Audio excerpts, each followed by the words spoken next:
gente está aí de volta para prosseguir no estudo de direito de sucessões. Vimos no primeiro módulo uma noção geral de sucessão, fizemos considerações iniciais que são relevantes. No segundo bloco, estudamos o tema da abertura das sucessões, da abertura da sucessão, que aqui a gente já está focando em uma específica. E agora a gente prossegue tratando especificamente do que ocorre na sucessão legítima, que é aquela determinada pela própria lei. O primeiro tema que a gente vai ver dentro da sucessão legítima é esse dos herdeiros necessários e dos herdeiros legítimos. E se a gente puder, inclusive, melhorar a ordem ali do esquema, a gente vai falar em herdeiros legítimos antes de falar em herdeiros necessários.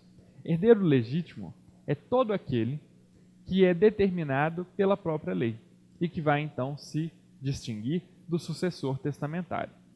Por que eu estou falando em herdeiro legítimo e em sucessor testamentário? Porque herdeiro é aquele que recebe herança. Herança é ou a totalidade do patrimônio ou uma parte do patrimônio. Em compensação, sucessor pode ser o herdeiro, que vai receber a herança ou uma parte da herança, mas também é o legatário, que é aquele que recebe um bem individualizado da herança. A gente viu isso no primeiro bloco. Então, quando eu falo em sucessor, eu estou englobando tanto o herdeiro quanto o legatário. Por que eu falo em herdeiro legítimo e em sucessor testamentário? Porque em testamento pode haver a nomeação tanto de herdeiros, ou seja, daqueles que vão receber a totalidade do patrimônio ou uma parte dele, quanto de legatários, que são aqueles que vão receber um bem individualizado da herança, que vão ceder a título singular. Na sucessão legítima, não tem jeito. Por quê? Porque a lei é abstrata, não é concreta. Então, não tem como a lei pensar que vai deixar para fulano de tal o bem X. Isso é impossível. Então, a lei sempre só vai poder determinar herdeiros, aqueles que vão receber a totalidade da herança ou uma parte dela. Por essa razão, então, é que o correto seria dizer herdeiro legítimo e, ao pensar na sucessão testamentária, eu deveria dizer sucessor testamentário, enquanto não conseguir identificar se há herdeiros ou se há legatários instituídos no testamento. Tudo bem. Então, feita essa consideração inicial acerca do porquê de herdeiro, vamos ver agora o porquê de legítimo. O herdeiro é legítimo porque foi indicado como tal pela própria lei.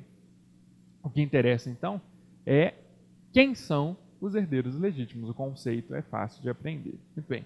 No sistema vigente atualmente, que é o sistema do Código Civil de 2002, são considerados herdeiros legítimos, observem, os descendentes do autor da herança, os ascendentes do autor da herança, o cônjuge ou companheiro do autor da herança e também os parentes na linha colateral do autor da herança, limitada a sucessão na linha colateral ao 4º grau. Quem são os parentes na linha colateral? Vamos lembrar lá do direito de família. É o tio, é o sobrinho, é o primo, é o tio-avô, a tia-avó e assim por diante. São os parentes na linha colateral, ou seja, os parentes que não se encontram na linha reta. A linha reta é sempre ascendente ou descendente. A outra linha de parentesco é a colateral, ali que a gente vai encontrar uma pluralidade maior de pessoas. Na linha colateral, a sucessão se limita ao 4º grau, ou seja, só são considerados herdeiros legítimos, além dos ascendentes e dos descendentes do cônjuge ou companheiro, os parentes na linha colateral até o 4º grau.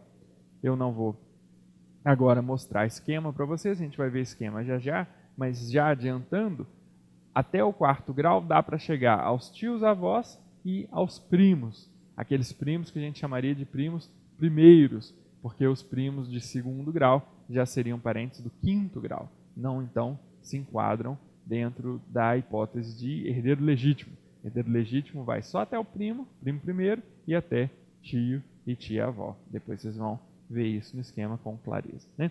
Então esse é o conceito de herdeiros legítimos. São essas pessoas que a lei considera que têm direito sucessório e que poderão então vir a suceder o autor da herança. Já sabendo, não vou gastar muito tempo com isso, mas não, que o direito sucessório é eventual, eu só vou verificar, afinal de contas, quem dentre os que têm direito sucessório vai ser chamado à sucessão no momento da abertura da sucessão, de acordo com uma ordem que a gente vai examinar mais para frente, né? Além dos herdeiros legítimos, há os herdeiros chamados de necessários. E o que distingue os legítimos dos necessários é o fato de que os legítimos são aqueles indicados pela lei. Na verdade, os necessários também são legítimos, porque também adquirem, ou perdão, falar aquisição em direito acessório não é muito bom porque pode gerar confusão. Mas a lei atribui aos herdeiros legítimos direito sucessório. Atribui aos herdeiros necessários direito sucessório, porque os herdeiros necessários também são legítimos. Mas eles são especiais. Dentre os legítimos, uns são privilegiados, no sentido de que não podem deixar de suceder, salvo exceções realmente excepcionais, que a gente vai estudar posteriormente. Então, o que isso significa? Que se eu tenho um herdeiro legítimo e um herdeiro necessário, eu poderia dispor em testamento da totalidade do meu patrimônio, não contemplando o herdeiro legítimo, porque ele não é necessário, ele não necessariamente vai me suceder. Mas se eu tiver um herdeiro necessário, eu não posso dispor da totalidade do meu patrimônio em testamento, ou seja, para fins de sucessão testamentária, porque ele necessariamente vai me suceder na sucessão legítima.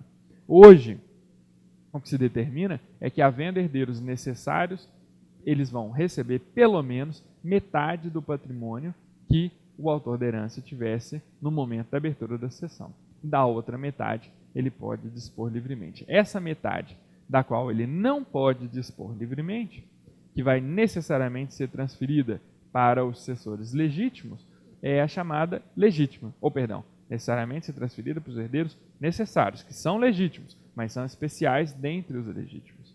Essa parte do patrimônio, essa metade, é chamada de legítima. A outra metade é chamada de parte disponível. Quem são? Vocês devem estar aí curiosos para saber quem são os herdeiros necessários. É muito simples. Sabemos que os legítimos são os descendentes, os ascendentes, o cônjuge ou companheiro e os colaterais até o 4º grau. Só não são herdeiros necessários os colaterais. Todos os demais são. Ou seja, são herdeiros necessários os descendentes, os ascendentes e o cônjuge ou companheiro. Havendo, então, algum desses herdeiros, o testador só pode dispor da parte que não constitui a legítima e que por isso mesmo é conhecida como parte disponível do seu patrimônio. Então, só para fechar esse tema, herdeiros legítimos são os descendentes, os ascendentes, o cônjuge ou companheiro e os colaterais até o 4º grau. E herdeiros necessários, os descendentes, os ascendentes, o cônjuge ou companheiro. Qual é o único parente que é herdeiro legítimo e não é herdeiro necessário? Os colaterais até o 4º grau. Só eles é que estão fora, então hoje fica muito fácil compreender esse tema. Passando adiante, a gente vai ver o tema da sucessão por cabeça e da sucessão por estirpe, que vai se relacionar com o tema do direito de transmissão e do direito de representação. Mas aqui eu queria pedir a vocês que atentassem para esquemas, porque esses esquemas são importantes para que a gente consiga visualizar os temas. Do contrário, pode haver facilmente algum tipo de confusão. Então, vamos aqui para o quadro, porque há um esquema aqui que vai nos ajudar. Observem que nesse esquema há uma determinada pessoa, que é o A, que a gente vai chamar de autor da herança, que está em laranja justamente porque ele é a figura central do nosso problema. Ele é o autor da herança, é a pessoa que morreu, por isso a morte dele está indicada aqui com essa cruz. E o A era pai do B, do C e do D.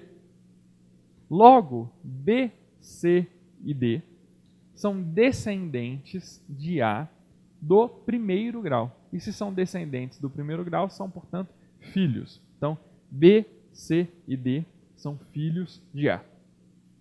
Mas na árvore genealógica da família do A, além dos filhos, há também os netos. B é pai do E. O E, portanto, é descendente de 2º grau do A, é neto. O C é pai do F e do G, que também são, então, descendentes do 2º grau e, por conseguinte, são também netos do A. E o H, por fim, é filho do D, é, portanto, descendente do 2º grau do A, logo é neto. Então, essa é a estrutura da família do A. Vamos imaginar que o A morre. Mas logo em seguida, morre também o C. Adiantando um pouco a matéria que a gente vai ver adiante, mas isso também é alguma coisa que vocês facilmente vão compreender por experiência, quando uma pessoa morre deixando esse quadro familiar, os primeiros chamados à sucessão são os filhos. E por que são os filhos? Adiantando o que a gente vai ver lá para frente. Porque os primeiros na ordem de vocação hereditária, que é, digamos assim, a ordem de preferência entre os herdeiros, são os descendentes e, dentre os descendentes, os do grau mais próximo. Aqui nós temos uma linha constituída por B, C e D de descendentes do primeiro grau, uma outra linha de descendentes constituída por E, F, G e H, que são descendentes do segundo grau. Se a sucessão vai ser deferida para os descendentes e para os do grau mais próximo, então eu vou ficar aqui na linha dos filhos. Portanto, eu vou analisar B, C e D. Mas no exemplo que eu estou pedindo para vocês imaginarem, o C vai morrer logo após a morte do A. Ou seja, não deu tempo ainda de haver inventário do A. Vocês conhecem essa terminologia da vida, porque sabem que quando as pessoas morrem, há a necessidade de inventário que é seguida da partilha, né? Então, morto A, B, C e D estavam vivos, mas o C morreu logo em seguida, antes que se procedesse a inventário do A. O que vai acontecer com o patrimônio deixado pelo A? O patrimônio deixado pelo A vai ser transmitido para o B, que é seu filho, é seu descendente do primeiro grau, vai ser transmitido para o D, que é seu filho, seu descendente do primeiro grau, e o que vai acontecer com o C? É por isso que é importante atentar para aquele tema da abertura da sucessão. Nós vimos que no momento da morte, abre-se a sucessão, e que a abertura da sucessão implica transmissão de patrimônio e aquisição de patrimônio. E nós vimos que, com relação a esse exemplo, o C só morreu depois do A. Ora, então, no momento da morte do A, houve transferência de patrimônio com consequente aquisição para os seus filhos, que são os descendentes do grau mais próximo. Então, no exato momento em que o A morreu, o patrimônio dele foi transmitido para o B, para o C e para o D. E não só transmitido, mas também adquirido, tanto por B, quanto por C, quanto por D. Se o B morreu logo após A, antes do inventário, eu necessariamente tenho que considerar que aquilo que C chegou a receber de A no momento da morte de A, e só para lembrar, o C estava vivo no momento da morte do A, aquilo que o C recebeu no momento da morte do A, ele vai transmitir. Porque a regra é no sentido de que no momento em que a pessoa morre, ela transmite para os seus sucessores. E quais são os sucessores do C? São seus descendentes do grau mais próximo, o F e o G, que são seus filhos. Então, aquilo que o A deixou para o C, no momento em que o C morre, ele transmite para o F e para o G. Mas vejam, eu havia dito que o inventário do A ainda não havia sido feito. Se a gente fosse seguir o curso natural das coisas, eu teria de fazer o inventário do A contemplando B e D. Não poderia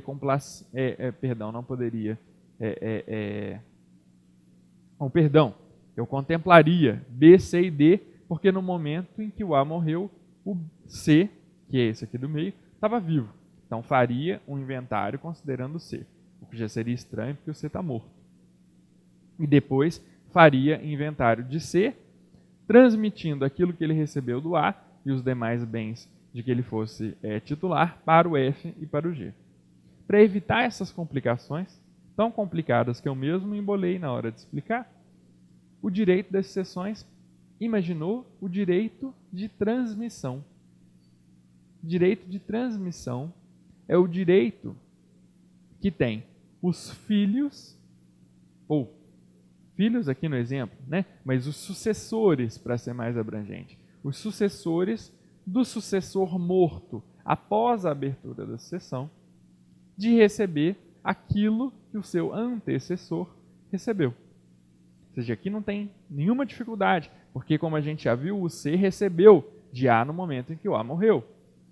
Mas o direito das sucessões imaginou esse direito de transmissão, que é o direito do F e do G de receber aquilo que foi transmitido para o C.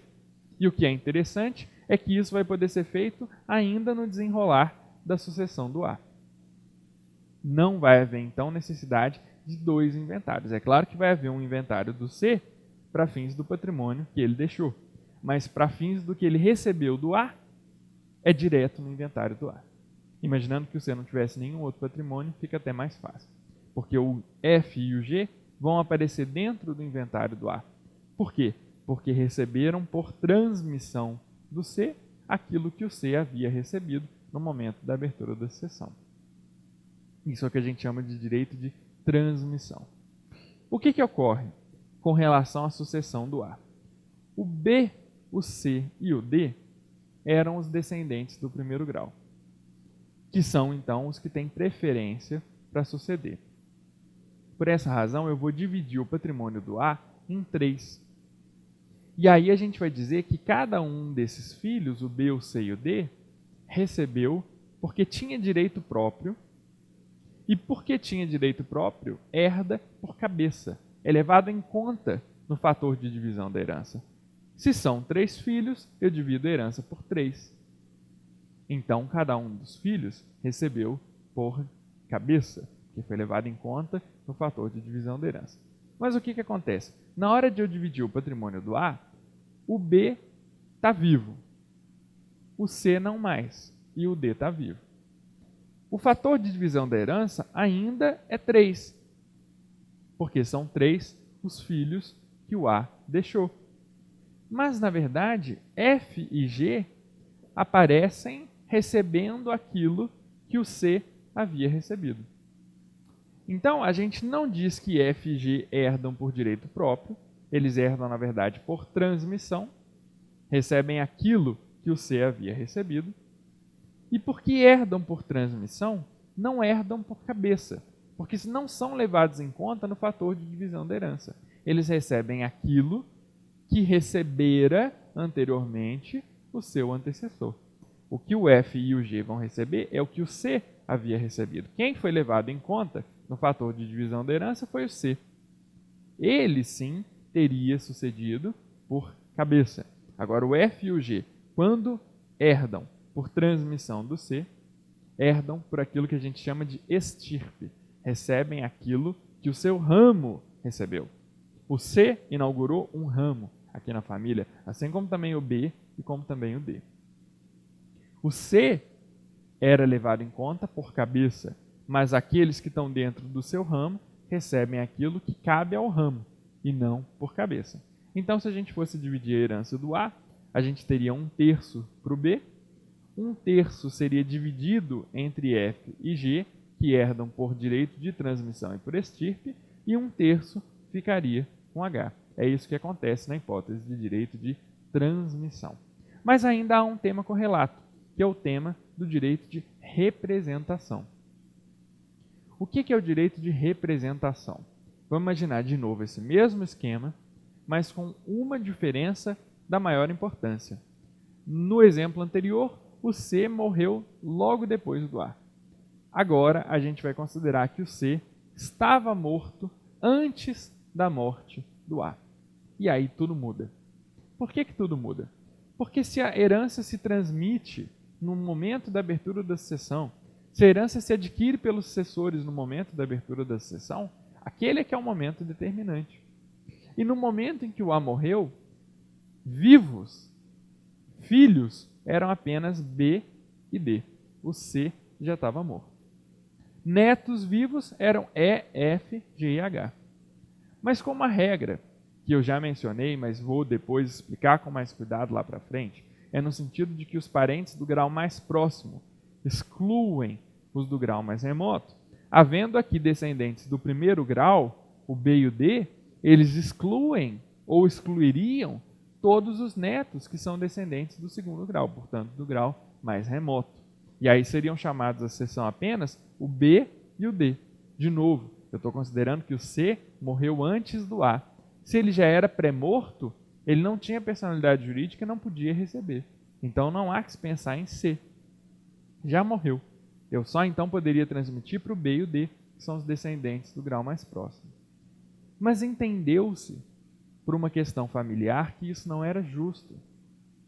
Que não era justo que esses netos deixassem de receber pelo fato de que o seu pai morreu antes do avô. E isso parecia injusto, porque se a ordem das mortes fosse inversa, como nós já vimos, o F e o G teriam recebido. E aí aqui de novo a gente pode lembrar daquela questão de comuriência.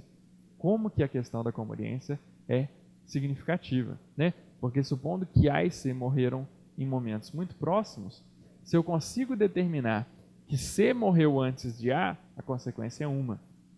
Mas se eu consigo determinar que o A morreu antes do C, a consequência é outra.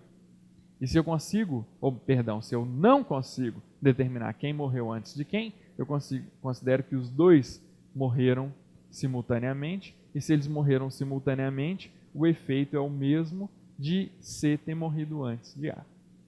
Que é exatamente o caso que a gente está vendo aqui agora. O C é pré-morto. O que acontece? Eu vou deferir a herança só ao B e ao D, que são os filhos vivos, não levando em conta que havia um outro filho e que esse outro filho gerou netos. Não é muito da nossa cultura pensar assim. Que os netos não vão receber. Se o seu pai estiver vivo, isso é uma coisa.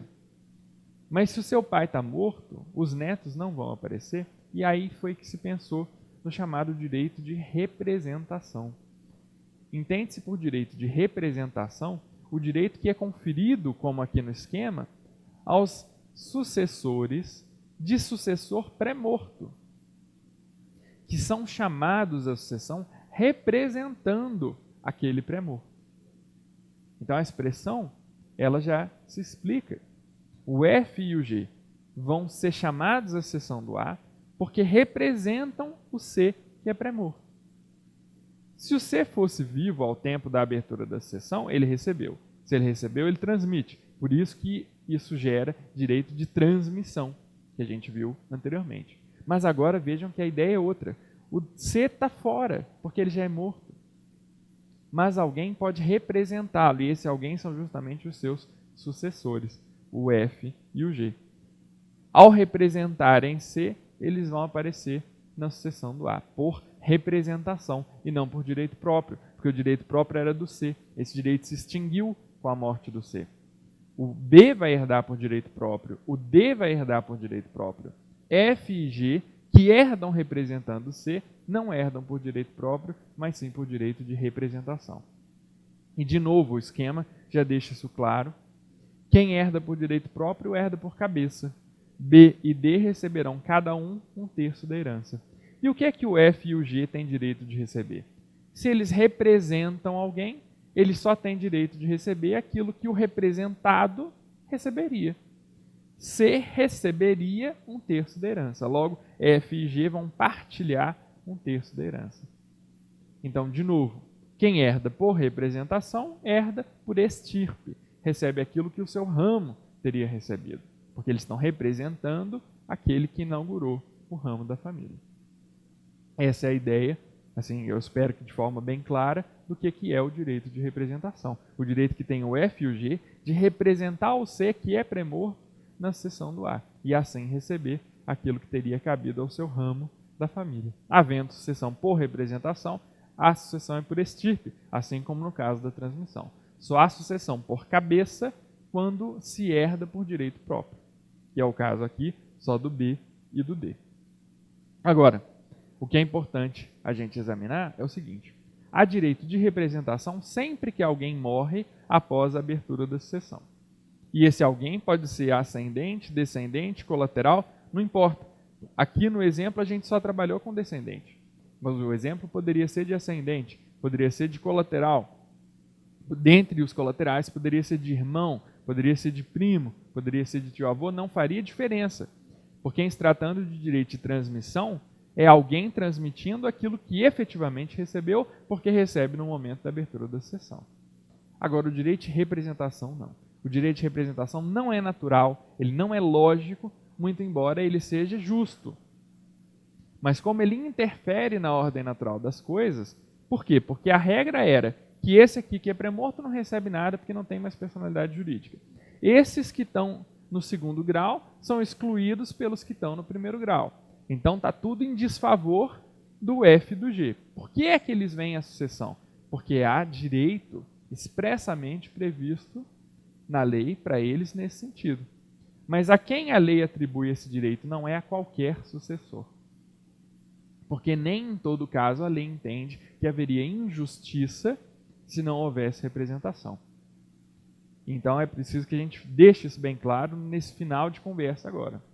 Quem tem direito de representação são os descendentes, não importa o grau, porque na linha descendente há sempre direito de representação infinitamente. Não importa se aqui são netos, se são bisnetos, se são trisnetos ou o que sejam. Não importa o grau. Há sempre direito de representação na linha descendente. Desde que não haja ninguém vivo ali no meio do caminho. Porque você não pode representar passando por cima de pessoa viva. Mas se está todo mundo morto, você vai encontrar alguém que vai representar aquela estirpe na sucessão do autor da herança. Na linha descendente, então, mais uma vez, há sempre direito de representação. Não importa o grau, o direito de representação é infinito. O que não pode haver? Alguém vivo no meio do caminho, não pode ser saltado. Esse primeiro alguém vivo é quem tem o direito de representação. Quem está depois dele, aí está fora. E na linha ascendente? Na linha ascendente não há direito de representação. Não há. Não importa o grau, porque simplesmente não há. Então, se a gente imaginasse que são vivos os avós, paternos e maternos, é morta a mãe, mas vivo o pai, sabendo que a sucessão vai se dar na linha ascendente, e de novo aplicando a regra, no sentido de que o grau mais próximo exclui o grau mais remoto, o pai, que é ascendente do primeiro grau, exclui todos os avós, que são ascendentes do segundo grau. E como não há direito de representação na linha ascendente, os avós maternos não têm direito de representar a mãe pré-morta. O pai herda tudo sozinho. Por quê? Porque na linha ascendente não há direito de representação. Na descendente sempre há. Na ascendente nunca há. E na linha colateral? Ora, na linha colateral, entendeu-se que havia um caso em que era justo que houvesse direito de representação, mas só um caso, que é o caso do filho do irmão pré-morto. Quem que eu vou considerar como referencial? Sempre esse aqui que está de laranja, que é o autor da herança. Vamos imaginar, para aproveitar o exemplo, que morto é o B. Morto é o B. Se morto é o B, eu vou aos ascendentes, aos descendentes e aos colaterais. Mas vamos imaginar que todas essas pessoas aqui já estão mortas. O descendente do B, o ascendente do B. Eu só tenho colaterais do B. Quem são os colaterais do B? O C e o D. O C e o D. Então, o ascendente é morto, o descendente também é morto, eu estou na sucessão na linha colateral. Quando eu vou para a linha colateral, eu percebo que há dois irmãos, mas que um deles morreu antes do autor da herança, que agora é o B. Só para a gente fechar esse exemplo aproveitando o esquema que já está no quadro. O B é o autor da herança. Os seus parentes colaterais são o C e o D. Acontece que o C é pré-morto e o C tinha filhos. Se a gente aplicasse tão somente a regra de que se a sucessão é dos colaterais, o grau mais próximo exclui o grau mais remoto, o D é colateral do segundo grau de B. Vocês sabem contar grau, a gente estudou isso lá no direito de família. O D é do segundo grau. Agora, os sobrinhos F, G e H são do terceiro grau. Então, aquele que é do segundo grau excluiria todos os demais. Então, o D sucederia sozinho. Mas na linha colateral, eu estou dizendo para vocês que há direito de representação em um único caso.